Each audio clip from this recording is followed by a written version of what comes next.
Sip, aduh. Siap Bang Saud. Para dia. Jangan bercanda. Ini gara-gara Muhyiddin nih Pak. Rusak dia. Kalau lihat juga mukanya ku ambil, kalau jelek jangan.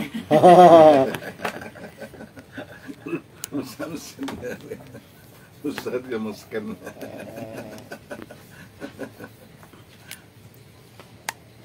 Oke, siap dong. Siap. Siap. Oke. Halo, selamat sore teman-teman sekalian. Selamat sore teman-teman sekalian. Sore.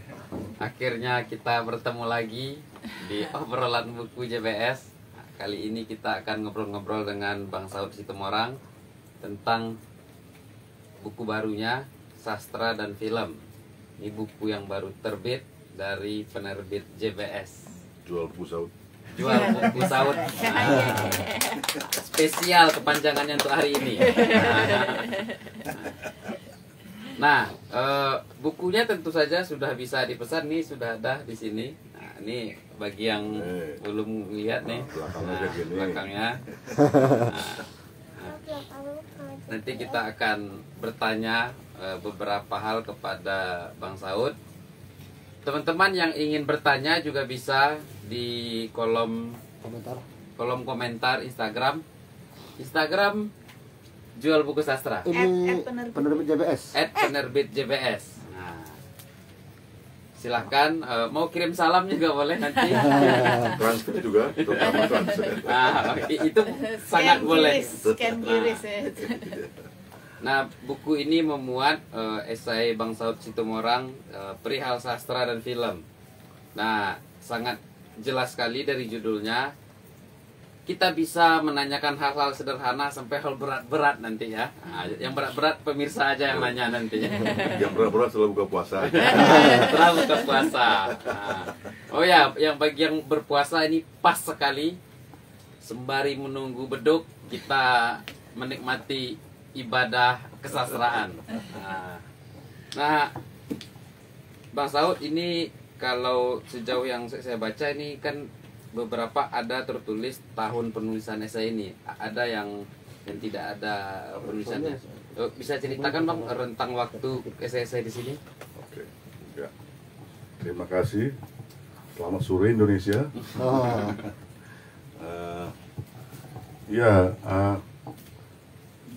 Di karya-karyaku ya, itu kadang ada yang pakai tahun penerbit tulisnya itu tahun penulisan, dan banyak juga yang enggak gitu, termasuk juga kayak di puisi dan di cerpen gitu, itu nggak tahu kenapa ya.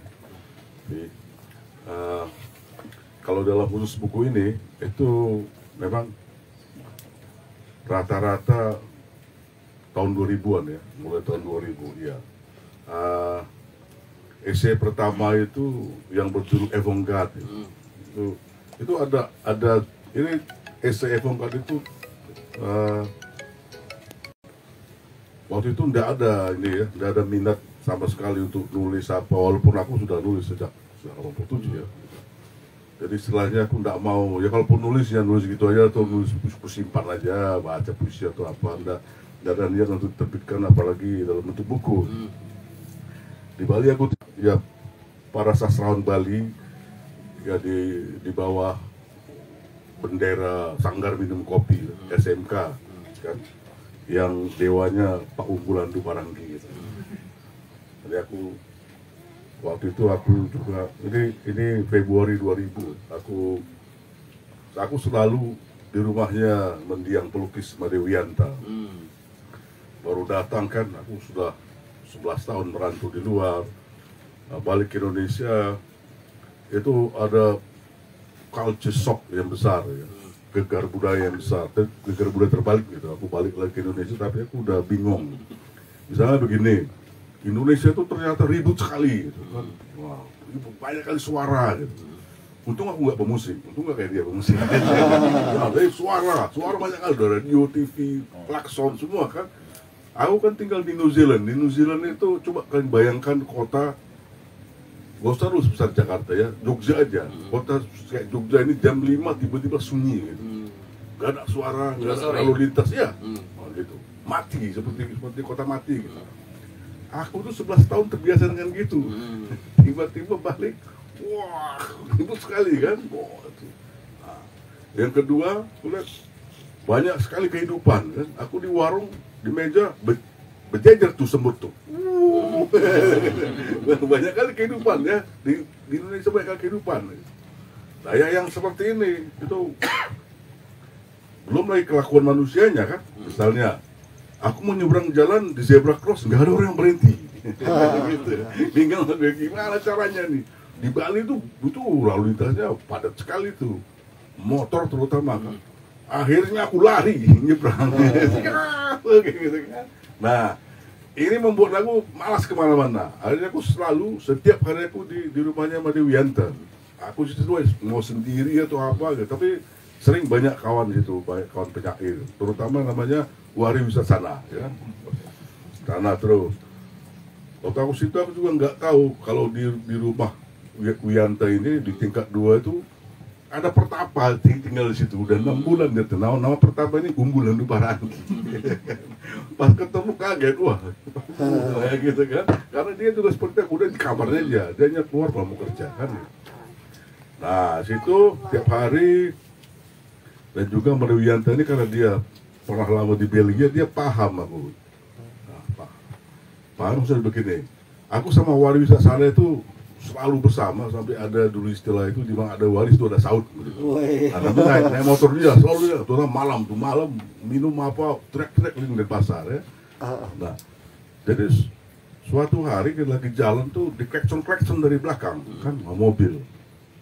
Terus aku tanya Wari, kau melakukan kesalahan apa? Kok kita diklekson dari belakang mobil ini? Dia bilang, nggak ada apa-apa. Serius, nggak ada apa-apa, nggak ada. Aku balik langsung, fuck you ke mobil itu, gitu kan? Kaget si Wari. Karena terus penuh hampir setiap hari begitu, dia pikir aku pura-pura. Loh, ini kalau di New Zealand itu ya, di barat di mana aja, kalau kau diklekson sama mobil terutama, berarti kau bersalah. Kalau enggak, berarti ngajak berantem ini. Itu. Kenapa gitu kan? Oh, dia ingin jalan. Kenapa dia ingin jalan melewati kita? Ini kan jalan cuma satu arah, satu lane, kan gitu. Jadi dia harus di belakang aja dia terus nunggu sampai kita kemana gitu. Gak ada peraturan, dia harus lebih dulu. Nah, ini kan. Hari akhirnya nggak tahan, dibikin aku pura-pura. Cuma Wianta yang paham gitu. Nah, tahu begini. Akhirnya Wianta ini kan pelukis terkenal ya, sangat terkenal. Suatu hari aku datang, dia kelihatan kayak apa banget gitu, resah betul dia. Ternyata ada seorang penulis nulis di Kompas tentang satu lelang lukisan, ya. Dan disebutkan di situ nama Made Wianta, dan karyanya katanya murah sekali. Wianta tuh untuk betul gitu. Penulis ini nggak benar ini, nulis seperti ini. Bisa aja mungkin satu karya memang harganya kan bukan maksudnya tuh karya Wianta harganya tiba-tiba anjlok kan. Jadi Wianta ini apalah, resah semua, marah apa gitu. Aku situ memutuskan menulis membela Wianta. Nah, aku tulis Evongga dan masuk di Kompas Minggu gitu kan. Nah, maksud dari situ aku itu salah satu mulai terus menulis. Nah, jadi itu Kompas itu tahun 2000 atau berikutnya, tapi itu yang paling awal, Evongga gitu. Awal ya. Gitu. Ya yang kemudian lagi itu setelah itu ya. Karena banyak juga esai aku yang muncul di buku pertama kan, Politik Sastra itu kan, waktu aku mulai laga otot sama Muda Muhammad gitu kan.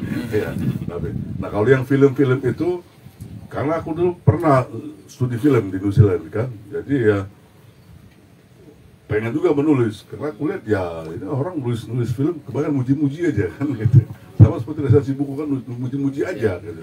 Kalau aku lihat nggak harus dipuji tuh film-film itu, makanya aku nulis, dan kelihatannya banyak sekali orang juga nggak suka itu karena aku nggak muji-muji kan, kayak istilah kata-kata Wiji Tukul itu kan, yang aku tonton juga itu.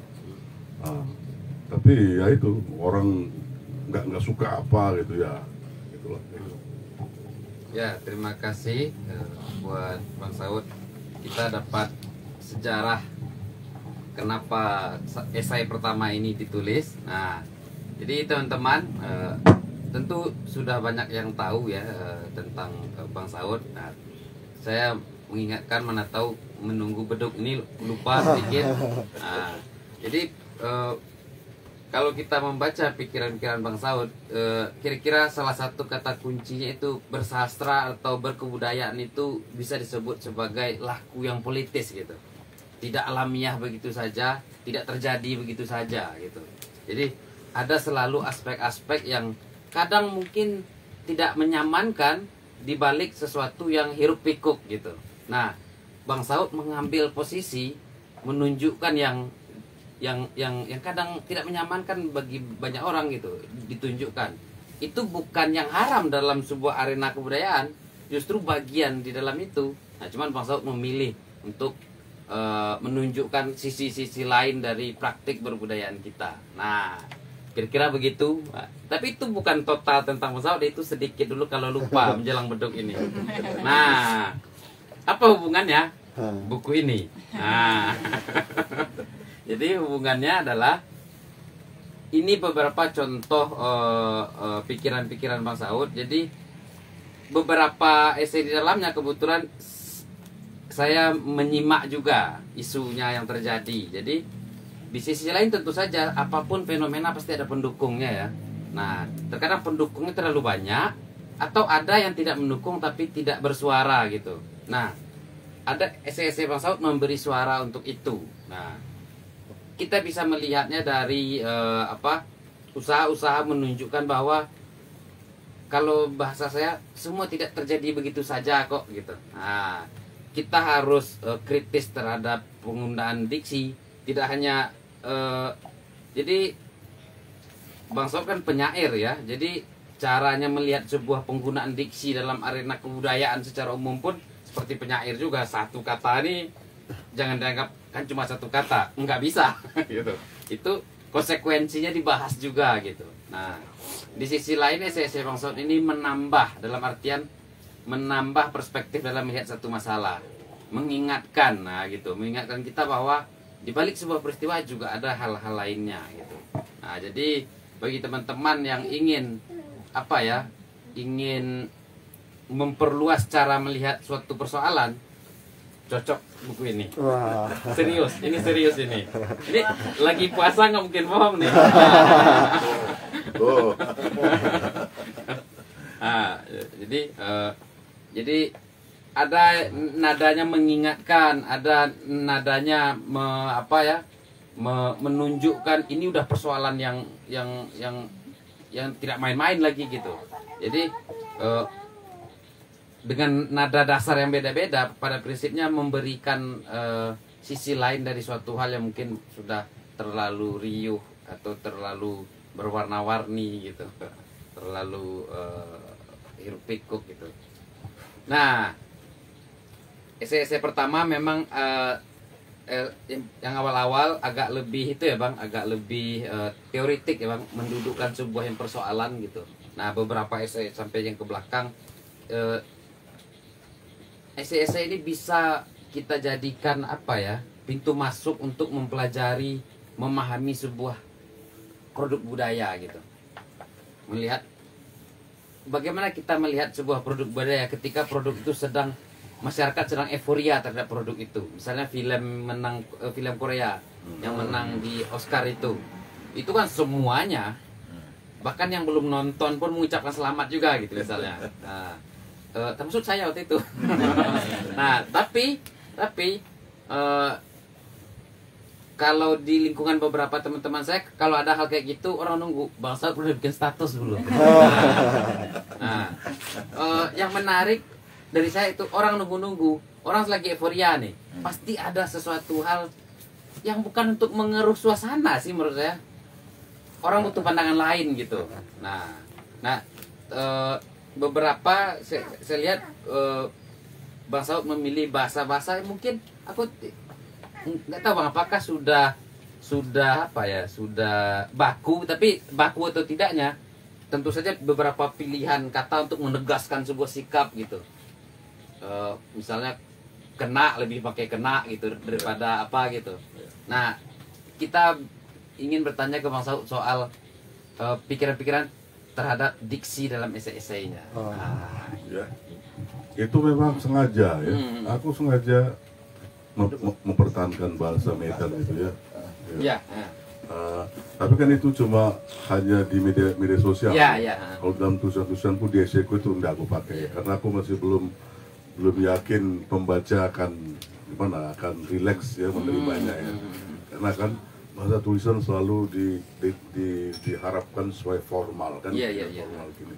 Tapi emang sengaja aku memakai frase-frase Medan, diksi-diksinya seperti pakai kayak kena, cuma itu di terutama di status atau tweet itu sengaja emang sengaja. Ya itu mudah-mudahan kalau orang di Sumatera atau orang Medan pasti dia akan merasa akrab gitu ya. Karena itu kan kayak bahasa ekspresi kita. Kalau menurut aku itu menarik Bang, dalam artian begini, kita dapat kekayaan langgam berbahasa gitu di dalam menulis. Jadi kalau kita ingin menegaskan sesuatu gitu, mungkin ternyata langgam kayak Mas Saud ini bisa dipakai, bisa saja orang akan melakukan itu gitu. Oh ternyata sudah berbuka. Buka dulu. Selamat berbuka buat teman-teman semua. Selamat. Ayo. Selamat berbuka. Bang Saud, silakan berbuka. Silakan berbuka dulu Bang. Ya kalian dulu. Bang Saud tehnya. Langsung brand hujan ya. Wah. Oke, makasih.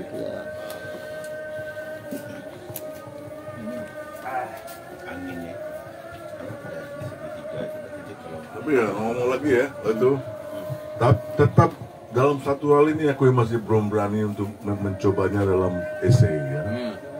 Ada keinginan itu, karena ada juga semacam pemberontakan kepada sesuatu yang udah mapan itu ya. Nah, cuma itulah takut nanti esai itu langsung dianggap seperti main-main begitu. Ya. Nah, sebenarnya kalau dalam bahasa Inggris itu udah dilakukan sudah lama ya. Ada yang penulis yang sengaja memakai idiom-idiom yang tidak baku itu ya, bahasa apa istilah itu pergaulan sehari-hari ya, gitu dipakai itu dan Selain itu ya? bukan slang, dia ekspresi biasa ya yang selalu dipakai. Apa istilahnya? Aku udah lupa. Ada istilah linguistiknya itu. Nah terutama dalam novel, dalam puisi itu mereka lakukan ya. Esai juga melakukan, tapi terutama dalam karya kreatif seperti ini, novel apa gitu. Contohnya kan kalau yang pertama itu kayak James Joyce ya. James Joyce itu memakai itu dan efeknya dasar luar biasa itu. Jadi dia istilahnya yang dalam dulu yang dianggap bahasa sastra itu adalah ada khusus begini. Oleh James Joyce ya diubah aja itu, di samping juga secara plot ya, tapi juga secara bahasa itu dimainkannya. Bahkan dia diklaim menciptakan diksi-diksi baru gitu kan, dalam bahasa tidak ada dibikin aja gitu, dalam bahasa Inggris. Itu menjadi salah satu dasarnya karya dia seperti Ulysses, Ulysses dan Finnegan's Wake. Ya, jadi emang, tapi aku masih belum berani ya. Takut terlalu banyak komentar dari pembaca kita.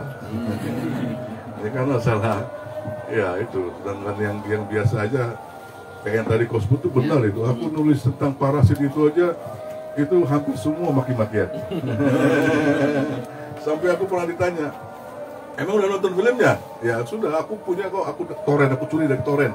Aku punya, lebih bagus kualitasnya daripada kau punya, kan gitu. Kalau kau punya. Terus ada lagi, udah nonton film-filmnya si saudara ini? Ya elah, men, kau ngajari aku. Ya.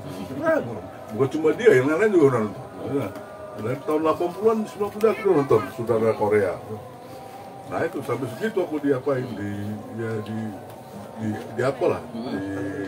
dikerjain sama di Twitter, di Facebook, udah. Sama seperti waktu aku nulis tentang Music to Call itu. Wah habis itu dimaki-maki.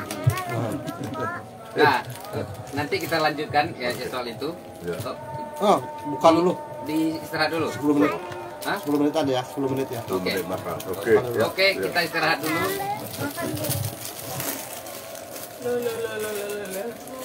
Gitulah, bawa semua, perlu dibawa. Makan. Kalau mati. Alun, makan dulu. Matikan dulu aja 2 sesi, Pak.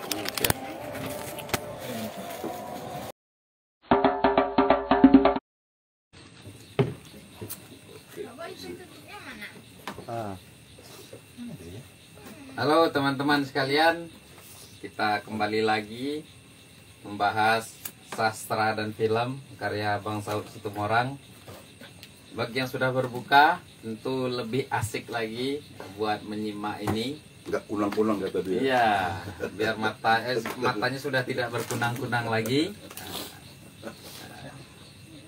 Jadi kita masih punya waktu beberapa Jam lagi. atau beberapa minggu lagi untuk membahas buku ini. Nah, kalau membaca sebuah buku, kita tentu saja mendapat pikiran baru lah, seperti buku ini misalnya. Tapi kita bisa membaca lebih detail lagi dan belajar dari hal detail. Nah, itu hal menarik juga dalam membaca buku. Apa salah satunya? Kita bisa belajar cara mengajukan pertanyaan kritis kepada sebuah fenomena atau sebuah karya. Nah, di buku ini teman-teman bisa bikin daftar nih pertanyaan-pertanyaan yang diajukan Bang Saud terhadap suatu hal. Nah, karena membuat pertanyaan itu sebuah perkara yang sulit.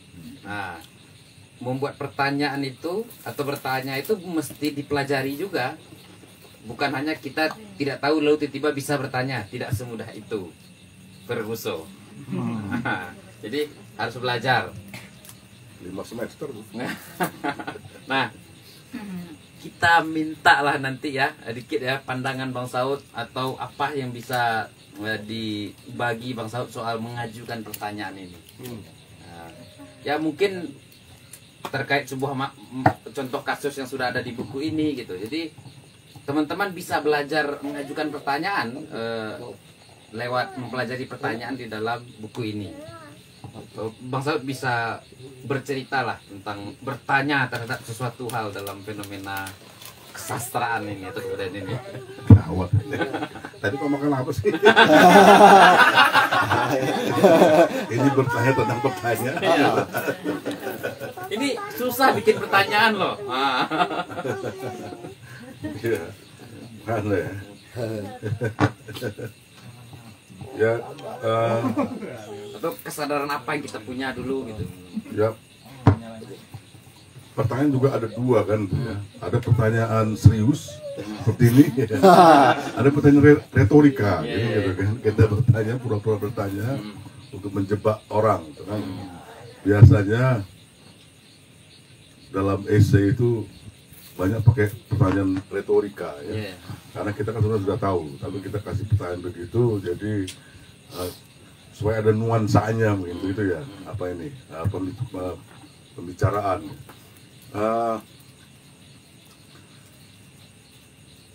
Aku biasanya kalau pakai pertanyaan begitu, kalau ini ya, misalnya kayak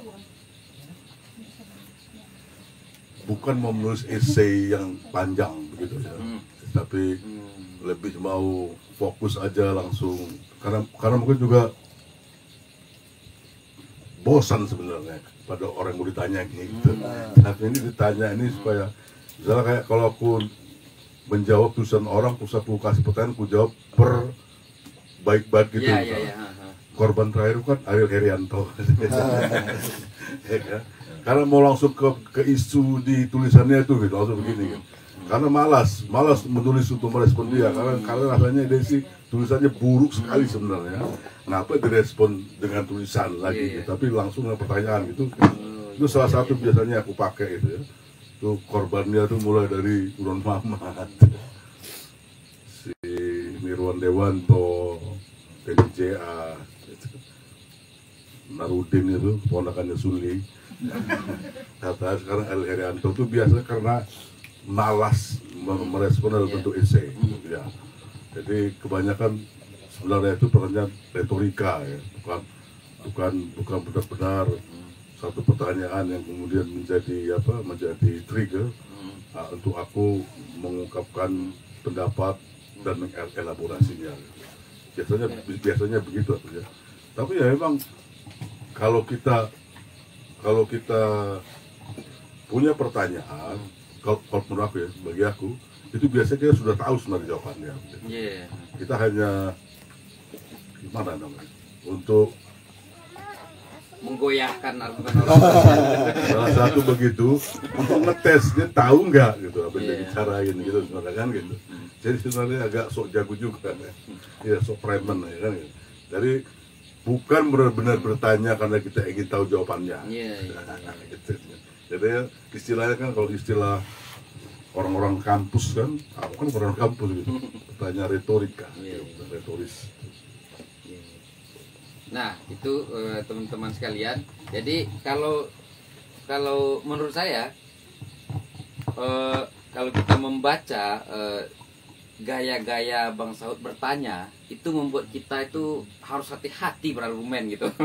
Dikasih pertanyaan kayak gitu nanti. Maksudnya, apakah memang begitu? Apa hubungan ini ya? Dan seterusnya. Saya pikir itu penting sekali ya untuk kita pelajari atau untuk mengantisipasi diri kita ketika menulis gitu.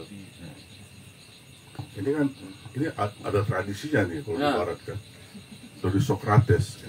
Sokrates Hmm. terutama itu yang filsafat Barat kita dibangunkan oleh tradisi Iya. kita ini. Iya, Ya. iya. Sokrates misalnya selalu bertanya dan nggak pernah dijawab. Iya, iya. Misalnya dijawab, ditanya lagi jawaban, ditanya lagi terus begitu. Sehingga akhirnya orang merasa seperti dipermainkan. Iya, iya. Itu. Oh sebenarnya enggak, itu kan maksud dia kan supaya masuk ke detail sampai nggak ada lagi bisa ditanya. Iya, iya. Nah itu kan logika berpikir sebenarnya Iya. kan gitu, ada tahapan-tahapan terus. Jadi kalau kau ditanya, kau kasih jawaban jangan ada bolongnya, sehingga memungkinkan untuk ditanya lagi, begitu. Itu tekniknya, ini teknik filsafat dan Sokrates. Tapi ya memang di filsafat sebelum filsafat menjadi so akademis kayak sekarang ini, filsafat timur itu juga kan, wah kita tanya kan, tanya. Nah, kalau di apa juga begitu, di tradisi spiritual kayak di Sufi, di Islam, kalau di Zen itu koan pendeta Zen itu kan gitu. Kalau pertanyaan paling terkenal kalau di koannya Zen Buddhis itu kan, apa bunyi satu tangan bertepuk? Dan pikir itu. Oke. Begitu teman-teman. Nah, silahkan baca bukunya. Nah, Biar tahu Iya. bagaimana satu tangan bertepuk. Iya. Langsung praktek. Iya. Jadi saya tidak akan membocorkan seluruh isi bukunya. Kita mengambil hal kecil-kecil aja, tapi bisa dipelajari loh. Nah, jadi membaca sebuah buku, selain kita dapat pengetahuan baru nih, kita juga belajar bagaimana penulis itu membangun argumen. Nah, bagaimana cara memulai sebuah diskusi dengan ala Bang Saud. Nah, bisa di sini. Nah, tentu saja dalam artian begini, teman-teman juga bisa katakanlah punya pandangan yang berbeda, boleh. Harus. Ya, diberi tanggapan gitu. Di dalam artian semua pikiran-pikiran Bang Saud di sini sangat terbuka sekali untuk teman-teman respon. Tapi jangan lupa baca dulu bukunya. Beli dulu bukunya. Sorry, baca. Ya. Jangan minjem. Ya, beli, baca, dan kalau ada yang tidak pas atau tidak sesuai dengan pikiran teman-teman, oke. Tulis pula kan. Ada nih satu pengalaman waktu aku kuliah ya, di sastra Inggris di New Zealand, di Victoria itu. Jadi aku akhirnya beruntung mendapat, kalau di New Zealand, di Australia itu namanya permanent residence ya. Kalau di Amerika itu green card gitu. Jadi izin tinggal, jadi semacam KTP ya kan. Jadi kita kayak penduduk lokal tapi bukan warga negara. Akhirnya aku memutuskan coba lu lanjut kuliah aku kan terputus di Medan tuh kan cuma 2 tahun. Aku tanya ke Victoria University itu sastra Inggris, mereka bilang oke, tapi transkrip tunjukkan dulu gitu. Aku akhirnya minta dikirim dari Medan, ternyata ya memang sudah harusnya ya diakui transkrip ya. Jadi aku langsung ke tingkat 2 ya. Karena cuma 2 tahun selesai. Nah, ini waktu aku masuk, aku lihat daftar mata kuliahnya kan. Kalau di barat itu kalau kita ngambil sastra Inggris, semuanya itu sastra Inggris ya. Jadi nggak ada ya mata kuliah lain kayak agama, B4 gitu ya, kalau fisika, matematik nggak ada. Jadi itu semua ini. Nah, jadi aku lihat itu kan kaget. Ini mata kuliahnya dulu waktu aku di Medan, di musuh Medan tuh nggak ada kayak misalnya Shakespeare. Wah ini Shakespeare gitu kan. Akhirnya aku ambil Shakespeare kan, wah gaya lah men. Nah, jadi di New Zealand itu kita itu S1 tidak diharuskan menulis skripsi yang jelek itu, tidak ada. Tapi setiap mata kuliah itu kita menulis 3 esai, ya. 1 esai di kelas, 1 dibawa pulang, 1 lagi ujian terakhir. Esai ini bentuknya panjangnya kayak skripsi kalian itu dia panjang tuh 5.000 kata dan lengkap dengan referensi semua itu. Jadi bayangkan itu satu mata kuliah 3 gitu itu bisa berapa esai, bisa skripsi itu ya. Cuma saya esai itu semua hilang tambah di sana. Nah, jadi yang Shakespeare ini aku ambil kan, wah waktu aku di Medan aku jadi penulis kan. Sudah penulis jadi gampang nulis kan begitu. Tulisan aku sudah muncul di koran-koran di Medan, bahkan sudah muncul di Horizon kan gitu. Zaman itu sudah Horizon. Tahun 80-an ya Bang? Enggak, ini kan tahun 90-an. 90-an ya. 91, 92-an. Ah, Shakespeare ini lah kan, jadi esai yang bawa ke rumah. Terus selesai apa? Nah waktu dikembalikan esai ini, aku lihat, esaiku ini dimerah-merahin. Dikasih C gitu kan, tersinggung kali ya. Ini apa rasa penulis Indonesia yang tersinggung nasionalis. Akhirnya ini enaknya di sana, kita boleh protes ke dosen, ya? Boleh. Aku datang ke sana. Ini profesor apa gue nih, dosen gue nih dokter dari Oxford loh, ahli Shakespeare. Nggak apa-apa. Aku tanya, sopan kali lagi. Ada apa gitu, gue bilang gini, oh ya silakan masuk, sopan sekali, nggak akan mungkin alami lah di negeri Pancasila Islam ini kayak gitu ya. Mau masuk, duduk, nah, tanya ada pesan apa, aku juga, ini esai saya, kenapa esaimu? Ini aja, kenapa esai saya kok anda coret-coret merah gini banyak sekali dan ini. Terus diambil sebentar dibacanya kan, nah terus bilang, bagian lain tanya aku, sebenarnya yang mau anda katakan itu apa? Aku bilang, ya gini. Nah sekarang coba anda baca esai anda, sudah anda katakan nggak? Aku baca. Ternyata belum, masih di kepala. Aku sudah baru tahu. Oh ya, terima kasih, paham. Ya kalau menulis sama kayak bicara, anggap ya pembaca anda itu pendengar itu goblok atau apa-apa, makanya harus dijelaskan semuanya. Jangan ada tadi lubang tadi itu untuk bertanya aja, jelaskan, ke detailnya jelaskan. Misalnya garam itu asin, garam itu asin. Pokoknya anggap mereka nggak tahu apa-apa begitu. Ini yang aku pelajari, nggak boleh telepati. Udah merasa mereka tahu, nggak ada itu. Mesti menulis, seni bicara itu sama. Nah itulah kebenaran dia. Apa yang mana kata? Aku bilang gini, aku baca, udah kau katakan nggak? Betul, belum. Masih kira-kira baru intro aja tuh. Ah itu. Nah ini sangat penting. Kayak kalau aku tuh udah jadi bagian ya. Jadi kalau aku baca tulisan orang begitu, makanya aku selalu bilang buruk, sampah gitu. Karena diharapkannya kita paham.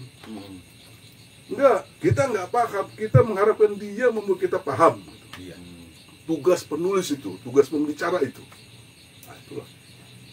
Jadi makanya kalau ngelihat aku menulis itu kayak apa betul ya, kayak menganggap membaca goblok betul, gini apa gitu ya. Memang begitu aku pelajari. Pada prinsipnya agar pembaca lebih mendapatkan pemahaman mendalam. Ya. Pokoknya kita mau ngomong soal hujan, kita harus menjelaskan semua tentang hujan. Kalau bisa semua tentang hujan, ya. Walaupun membaca kita cuma tahu, itu nggak penting. Kita anggap bahwa kita nggak tahu. Misalnya hujan, kalau kena hujan basah, misalnya, semuanya tahu itu kan. Tapi kita harus jelaskan. Begitulah kalau mau menulis atau bercerita. Itu aku pelajari dari tadi kawan tadi dari pesan aku. Iya, karena tidak ada telepati. Jangan. Kita harus teruskan sama tulisan dan bicara. Itu juga kritik. Kebanyakan kritik sastra, aku bilang dulu kan kritik sastra telepati dulu. Kita seperti yang kita tahu kan gitu. Banyak orang katanya kan, oh enggak, saya belum tahu apa-apa, jelaskan. Banyak orang tersinggung aku dulu gitu. Kan seperti kita enggak, saya belum tahu, tugasmu jelaskan sekarang. Banyak orang tersinggung dulu. Di Jogja dulu, di awal 2000 kita baru masuk Jogja, karena aku terlibat dalam budaya rupa. Aku dibilang perusak diskusi dulu. Karena begitu. Ya. Nah, sebenarnya aku ngajak mereka tuh ya ini. Benar, aku bilang saud perusak diskusi loh kan. Suruh baju jadi. Kalau begitu jam ya, apa kelas sosial atau pendidikan apa itu taruh dulu. Saya nggak ngerti, saya goblok nggak ngerti, jelaskan dulu apa itu kelas sosial. Apa begini? Itulah. Jadi kayak gitu. Nah ini pelajaran penting nih. Pertanyaan terakhir ya. Belum lah. Belum lah. Kita sampai azan Isya. Nah, Udah banyak kan pencemah kan. Iya. Iya. ntar saya cari dulu di sini. Tadi ada pertanyaan bang. Oh ya. Di sini.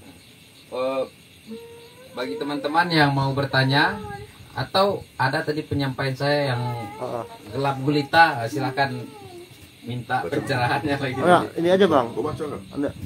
Kau baca kan? Bentar, ini dari siapa tadi? Kau mau baca? Bentar, cek dulu. Arianto katanya Bang Saud suka genre film horor nggak? Kalau suka, film favoritnya apa?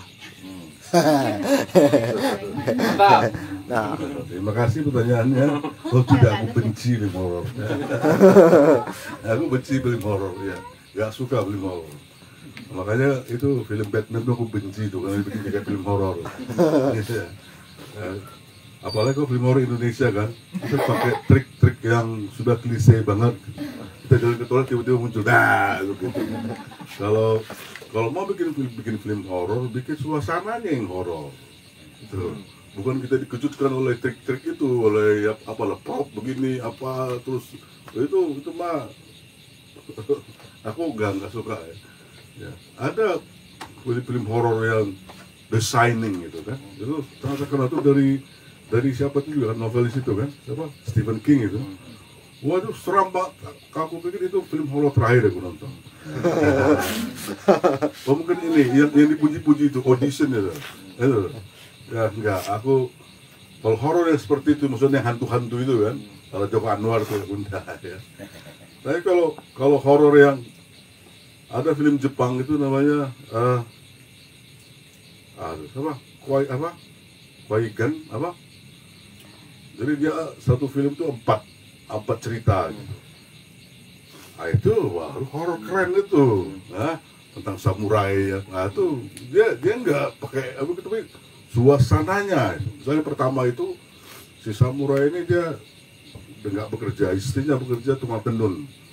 Lama-lama dia bosan ya, si samurai kan pokoknya dia merasa dia tidak samurai banget karena nggak kerja begini. Ya, kalau istrinya bilang nggak apa-apa, Saud aja kayak gitu, nggak apa-apa gitu kan gitu. Ya kita kan bisa hidup dari sini, ya, tapi samurainya itu apa dia karena dia merasa laki-laki itu apa. Akhirnya ditinggalkan ya istrinya, terus dia pergilah kemana. Nah, dia berhasil bekerja kepada satu lord. Akhirnya malah dia itu punya hubungan apa gitu dengan istrinya atau putrinya apa kayak gitu pokoknya kan.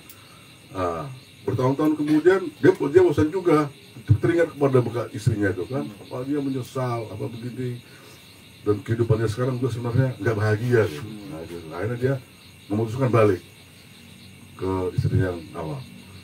Balik dia ternyata rumahnya itu sudah rumah hantu gitu. Istrinya sudah mati apa pokoknya. Itu horor, tapi horornya itu enggak istrinya tiba-tiba dendam, gitu kan. Suasananya itu, itu dasar itu Kwaigan namanya, kalau nggak salah Kwaigan ya, film Jepang. Kalau kayak gitu oke. Ya, kalau horor sekarang, apalagi horornya Joko Anwar, enggak, sorry, nggak mau aku dibayar juga nggak mau. Takut bang. Ya, takutnya nggak intelektual. Takut juga ada takut intelektual loh. Tadi Kwaidan tadi, film Kwaidan dia, ya Kwaidan itu suasananya itu yang film Batman terakhir kan berusaha begitu, kan gagal dia. Itu bukan film superhero, itu kan kayak mau film horor, dia lupa. Itu sangkanya film superhero kan. Kau jangan kemana-mana, gak usah pretensius. Film superhero bisa aja kota-kota elemen, tapi makanya membosankan kan. Kapan kau nih mukul orang apa? Malah dia dipukuli. Itu hebat kan, neo kayak neo superhero film kayak gitu tapal. Tapi maksudnya itu enggak, begitu enggak apa horor enggak ya. Boleh enggak. Nah kalau superhero ada nggak bang? Hah? Ada pertanyaan lagi nih. Kalau superhero? Ya aku suka beli superhero ya. Aku dari kecil yang bikin aku seperti ini cerita Kopingho ya. Tersilat itu aku sangat, dan waktu masih kecil, lebih kecil lagi aku belum bisa baca. Dulu film Shintaro itu kan bilangnya Shintaro itu Zatoichi dulu kan, hitam putih. Nah, itu berbekas. Kayaknya motifnya yang benar melawan yang salah, gitu. Yang baik melawan yang jahat, gitu kan. Nah itu yang konkret deh gitu kan. Kalau sekarang kan enggak. Kau bela diri begal, kau malah yang salah. Jadi film-film seperti ini, superhero, film silat, wuxia gitu, itu bagiku memuaskan dari kecil gitu karena jawabannya konkret, gitu. Nggak mengada-ngada. Kan? Nah, jadi ya kalau seperti bilang tadi, cerita silat Kopingho sangat berpengaruh ya, sangat berpengaruh sehingga aku menjadi penulis. Tuh. Terutama cerita Kopingho.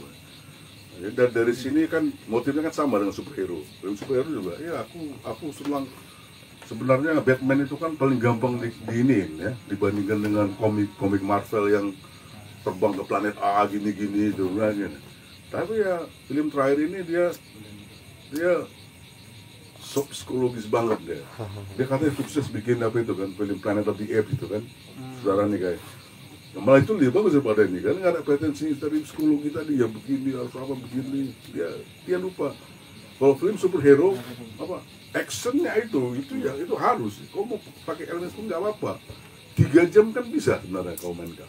Tapi ya itu kalau superhero ya aku sangat suka, terutama yang dibikin sama Nolan ya, Christopher Nolan itu ya. Nah tuh kayak gitulah. Ternyata ada penggemar Kopingho juga nih bang. Harus. Lanjut dong. Ya, terima kasih teman-teman yang mau bertanya masih boleh ya, belum dilarang. belum imsak. Belum imsak untuk bertanya. Nah, saya kemudian ini mau bertanya tentang apa tadi yang ditandai. Nah, misalnya nih esainya Bang Saud tentang bukunya Pak Faruk. Nah, ini menarik juga.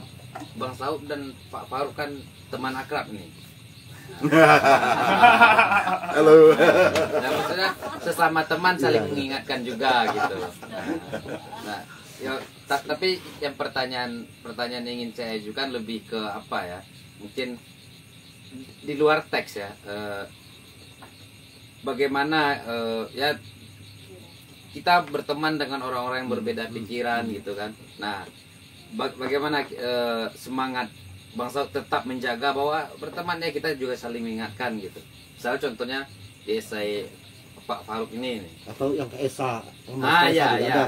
Kan kita teman-teman kita semua gitu. Bagaimana menjaga agar tetap saling mengingatkan walaupun ini teman kita nih gitu. Ya kalau misalnya yang kita bahas tulisannya, kita bahas tulisannya. Iya. Bukan kita bahas bentuk kopiahnya ya. Apa piring atau apa gitu. Iya kan. Jadi ya kayak Faruk ini agak menarik karena aku diminta sebenarnya oleh para mahasiswa. Jadi ini mahasiswa di S2 di UGM itu mereka itu pengen mengumpulkan puisi-puisinya Om Faruk kan gitu, yang dari media sosial dari mana dibukukan sebagai hadiah ulang tahun gitu. Nah, dan menurut mereka Faruk yang merekomendasi supaya aku Iya. yang itu menulis kata pengantar gitu kan, makanya kontak aku. So, aku bilang oke, aku oke lah, kasih dulu gininya. Nah, dan ya ini mudah-mudahan kondornya juga bagus kan. Nah, jadi ya itu aku apa gini. Nah, cuma kan kalau dalam esai itu aku nggak pernah menyebut Faruk, nama Faruk kan. Iya. Ya, aku memang sengaja, jadi sengaja membahas naskahnya saja. Naskahnya itu kalau dulu di sastra Inggris ada kritik namanya itu practical criticism. Nah, ini jadi siapa ini penulisnya ini si Richards namanya, E.A. Richards gitu.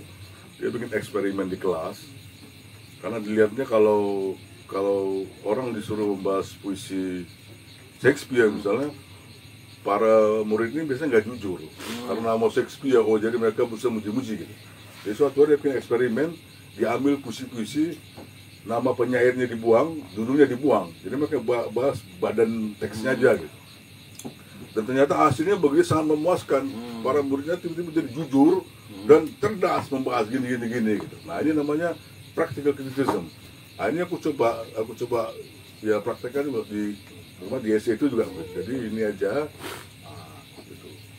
Nah, kalau siapa juga begitu, kalau dengan si Esa itu kan, apalagi kami kan sama-sama ini jadi peserta Kongres Kebudayaan itu kan. Iya.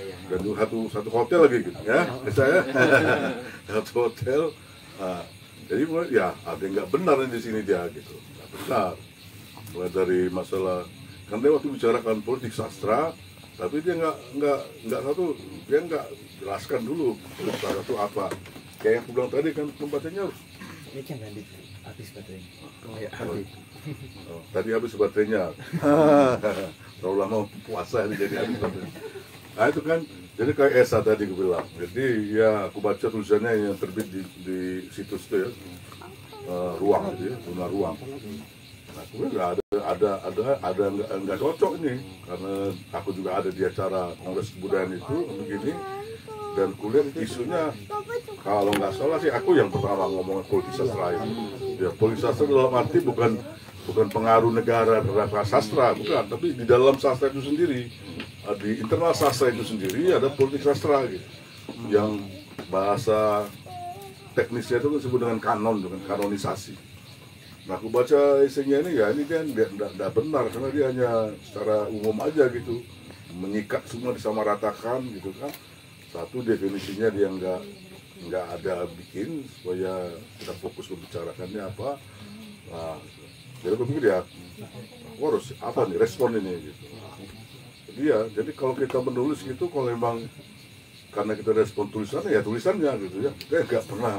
Ya orangnya kan nggak relevan dibicarakan kalau emang apa, kecuali kalau memang kita memang memakai tulisannya untuk menghantam orangnya, itu lain lagi kan gitu. Nah, itu ada aja kan, nah, tulisannya hanya kedok aja, sebenarnya kita menghantam orangnya gitu kan gitu. Nah itu lebih beda lagi. Oke, ya begitu ya tentang esai dalam menulis apa ya, menulis tanggapan terhadap yang karya teman-teman gitu. Kita fokus ke teksnya. Ini sebenarnya kan ada istilahnya seperti ini, polemik kan, polemik kan Iya. begitu, menanggapi kan gitu. Iya. Tapi ya di Indonesia ini kurang populer dan kemudian selalu dibilang ini puisi yang marah-marah katanya kan. Esai-esaiku dulu malah diklaim sebagai esai-esai yang menghardik kan gitu. Ya karena aku merespon tulisan orang di Kompas atau di media Indonesia gitu ya. Nah, dengan bahasa yang sengaja aku pakai bahasa yang terus terang yang begini aja. Nah dibilang esai-esai menghardik. Karena bagus juga istilahnya. walaupun kita itu punya tradisi polemik mulai dari tahun 30-an kan, polemik kebudayaan, kemudian ada lagi di seni rupa juga ada begitu. Terus di tahun ini kan ada yang namanya sastra kontekstual juga kan ya. Tapi entah kenapa konsep polemik itu sendiri kayak nggak tinggal di memori kita. Gitu. Jadi kalau ada orang apa begitu langsung kita istilahnya begitu ya, kasar, menghardik, apa. Bahasa polemik itu bahasa paling bebas. Ya. Kalau di luar tuh diganas lagi bahasanya. Ya. Sama seperti waktu munculnya jurnal keren tuh kan, Bumi Putra itu kan. Bukan main, begini. Beli baju ya bang. Oh, iya. Bumi Putra itu kan. Sampai ada teman di Jakarta yang bilang, "Oh, saya suka ini gini." Malah dia mau ngasih dana kayak gini, asal bahasanya di bilang nggak bisa. Bumi Putra itu bahasanya dan itu nggak apa-apa. Kalau tahu sejarah intelektual di Barat yang disebut dengan majalah-majalah kecil, Little Magazine itu mulai dari kaum dada, kaum surrealis. Wah itu namanya paus, mereka maki-maki paus lah, gimana? Itu nggak persoalan, memang ini shock. Ini memberikan shock efek itu kepada pembaca. Tugasnya ini bukan kayak Kominfo atau Harmoko. Ini memang punya tugas memberikan shock, efek shock, mengejutkan. Pembaca itu supaya terbuka kepalanya, kau terlalu lama kau tidur, gitu. Makanya bahasa seperti itu. Tapi kan lihat isunya. Banyak orang kita kan karena terlalu ini ya, terlalu sering membaca yang sopan santun kayak propaganda pemerintah gitu. Jadi melihat bahasa begini kaget sampai tak kemana-mana, terus nggak lihat isunya. Jadi dia hanya berhenti di lapisan pertama dari tulisan gitu. Oh, Bumi Putra itu begitu, digituin. Padahal esai-esai aku yang muncul di buku Politik Sastra dan esai-esai Katrin yang muncul di buku pertamanya itu di situ semua munculnya di jurnal Bumi Putra. Nah, jadi di sini itu juga persoalan. Jadi bukan sombong gitu. Tapi kadang-kadang kita bukan sombong nih ya. Kadang-kadang kita begitu intelektual bagi pembaca kita gitu. Aneh kan gitu. Pengalaman membaca, pengalaman menonton atau pengalaman hidup atau apa gitu. Ini kan masuk semua dalam tulisan dalam karya kita. Waktu ini keluar terbit ini ada pembaca yang nggak segitu, dia akan kalang kabut atau apa, dia mulai nilai ini tadi ini yang kasar, yang vulgar, tak apa begitu. Nah, itu juga ada. Dulu ada, aku kasih perbandingan. Dulu Sitor ketemu orang waktu di Perancis, di Paris tahun 50-an. Pada saat itu terutama di Perancis, di Paris itu filsafat eksistensialisme menjadi sangat populer ya. Walaupun ini juga dari sebelumnya sudah mulai, tapi tahun 50 sangat populer gitu. Nah, Sitor semua orang itu menulis kartu pos kepada Habib Yassin. Dia bilang, saya terpengaruh oleh filsafat ini, eksistensialisme Perancis. Tapi saya takut gitu. Karena di Indonesia ini belum dikenal gitu, nanti pembaca saya itu nggak ngerti gitu. Nah, kayak gitu, ngerti nggak? Itu terjadi memang, ya kan, misalnya apalagi seperti ini kan, eksistensialisme kan muncul di Eropa dulu, belum kemari. Nah, kemari kan kemudian nanti baru kemari melalui siapa itu mau Tupang atau siapa kan begitu.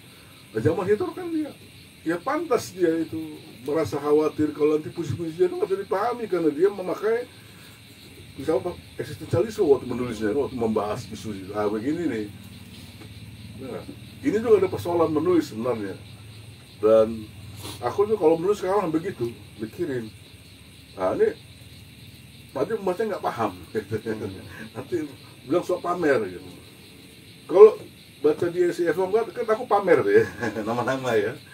Tapi bukan name dropping itu, boleh ditanya ke aku. Nah, itu aku memang baca mereka, bukan hanya dengar-dengar. Ada nama Ezra Pound, ada nama ini, ada namanya siapa itu si Charles Bukowski.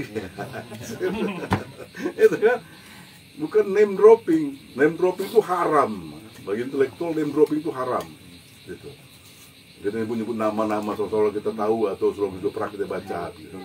Tapi ini mau benar. Nah disitulah persoalan kadang dengan pembaca kita, kalau penulis gitu ya. Nanti mereka, kalau mereka nggak paham itu, tulisan kita malah gagal. Kan? Karena nggak sampai ke pembaca yang kita inginkan dibaca. Kan? Nah, itu juga hal persoalan dalam menulis ya. Nah terus ini sebelum nanti keluar nanti ada pertanyaan nih berkaitan dengan omongan Bang Saud tadi nih dari Fikri. Bang Saud kuliah sastra Inggris, tapi apa juga kuliah sastra Indonesia sampai bisa mengkritisi kesastra Indonesia. Seperti belakangan ini ada buku puisi yang Bang Saud kritisi misalnya. Terus dari Khairul, saya mau tanya Bang, kenapa Bang Saud marah-marahin banyak orang kalau di Facebook? Udah dijawab tadi. Karena kurang birnya itu. Tuh, tadi sopan nih. Satu-satu dulu lah, jangan semua. Ya tapi itu berkaitan lah maksudnya Bang, berkaitan Bang. Maksudnya narasi mungkin ya tadi itu kayak Bang Saud bilang tadi. Jawab sekarang. Sekarang boleh. Ya. Oh ini yang untuk tadi aku tuh S2 di Selandia Baru tuh sastra Indonesia ya. Terima kasih. Soal marah-marah bang. Tadi kan udah gue bilang, karena ada birnya itu. Nah, coba gosen dulu bir kemari.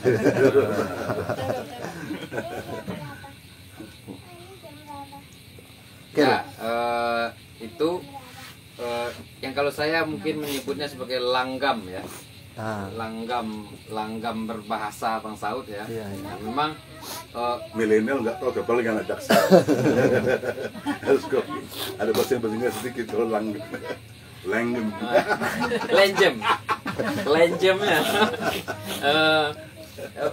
Ya kalau saya mengharapkan misalnya dari berbagai wilayah kebudayaan yang berbeda itu memberi kontribusi pada langgam menulis gitu.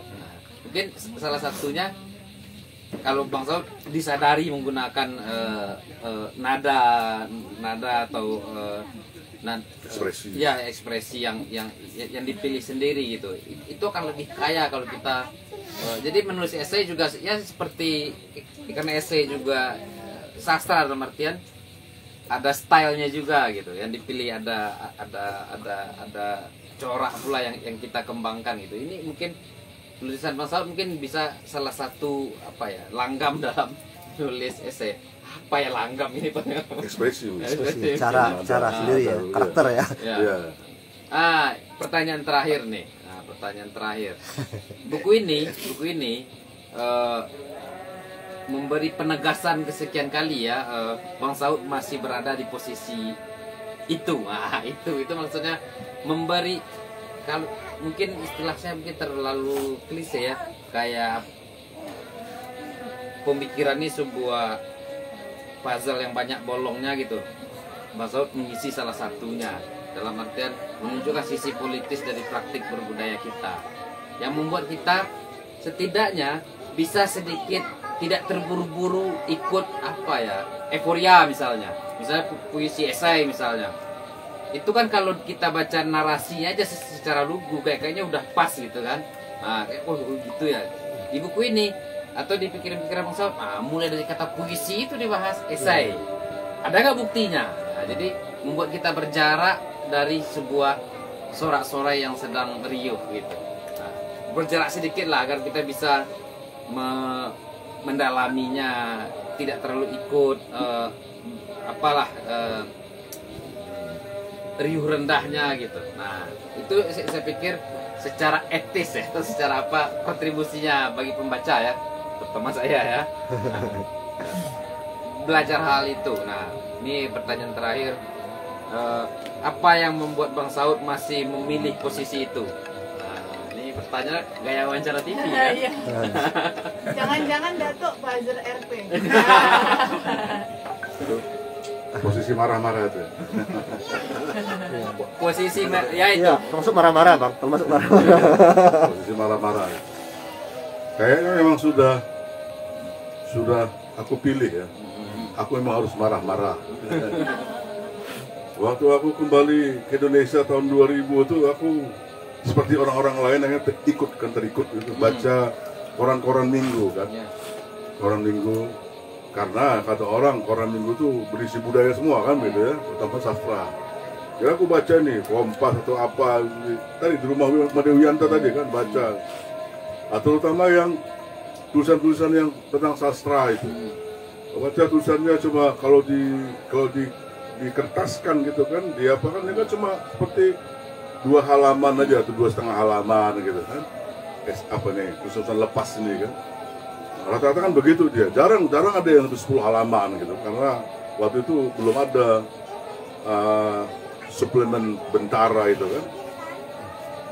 Tapi yang menarik adalah rata-rata penulisnya, terutama yang tulisan tentang sastra ini, menulis lah nama dia tulis kritikus sastra gitu. Bahwa diri mereka itu kritikus sastra, rata-rata begitu. Paling jatuh pengamat sastra. Nah aku heran waktu itu, aku tanya ke orang Kuari itu, teman-teman yang di Bali itu, ini maksudnya apa ini gitu. Apa mereka ini memang kritikus sastra? Pengamat sastra itu apa? Dia amal tinggi dia. Tapi lihat tulisan-tulisan ini kan tulisan ya jelek tulisannya nih. Tulisan cuma 2 halaman, entah apa yang ditulis, isunya aja nggak jelas. Kok kritikus tulis begini? Karena sepengetahuan aku, kritikus itu profesi. Di barat itu profesi dia itu. Nggak sembarang orang berani nyebutnya kritikus. Banyak orang menulis buku tentang misalnya tentang sastra itu nggak akan berani nyebut dia kritikus. Dia mungkin karena dia dosen ya, dia dosen aja itu gitu. Kritikus lain lagi. Nah ini itu salah satu alasan membuat aku menulis. Menghantam ini, jangan tok kepalanya nih. Kau jangan sembarangan memakai istilah ini. Nah ini the wild westnya orang Indonesia ini yang sembarangan memakai gelar ke dirinya, apalagi dirinya nggak ada. Itu awalnya.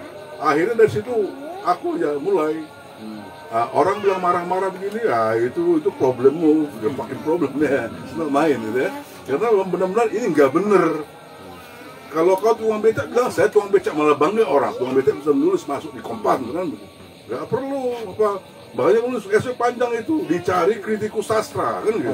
Ini tak habis ini nih, nggak benar. Maksudnya kita tuh harus menghormati istilah, ya. Terminologi itu ada tuh panjang jalannya itu, ada silsilahnya, nggak sembarangan dipetik dari mana gitu. Kalau Anda intelektual, menghargai juga intelektualitas, hargailah istilah terminologi. Kalau kita dosen ya dosen, saya mahasiswa malah orang begini, mahasiswa menulis begini hebat kan begitu. Daripada ini kritikus sastra yang nulis apa dia tulis, tak apa aja tulis. Kalau istilahnya dia masih intro ini, dia juga tanya dia masih intro, masih intro dia sudah selesai belum? Begitu. Ini awal-awal, akhirnya pernah nulis. Dan kalau aku memang nulis yang sengaja supaya tadi tuh efek shock tadi, supaya lihat ini apa. Dan karena orang Indonesia itu walaupun suka film horor kan ya, tapi nggak pernah shock soal intelektual, makanya marah-marah atau menghardik kan gitu. Jadi gimana? Salah semua kan gitu kan. Terusnya muji-muji aja ya. Oh, Kongguan tuh enak, apalagi puisinya itu. Gitu. Terima kasih buat Bang Saud Situmorang. Sekali lagi saya ingatkan tak bosan-bosannya kepada sobat JBS semua. Ini bukunya bisa dipesan ke JBS, dibeli, dipesan, dibaca. Kalau ada yang tidak sepakat boleh ditulis. Tapi jangan kembalikan bukunya. Ya, jangan kembalikan bukunya. Nah, oke, demikian dari saya sebagai tukang sorak untuk meramaikan diskusi kita. Terima kasih buat Bang Saud. Selamat malam.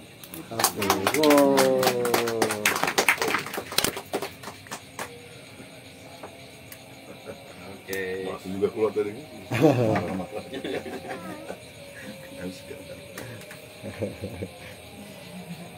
Ayo kita tidur, Papa.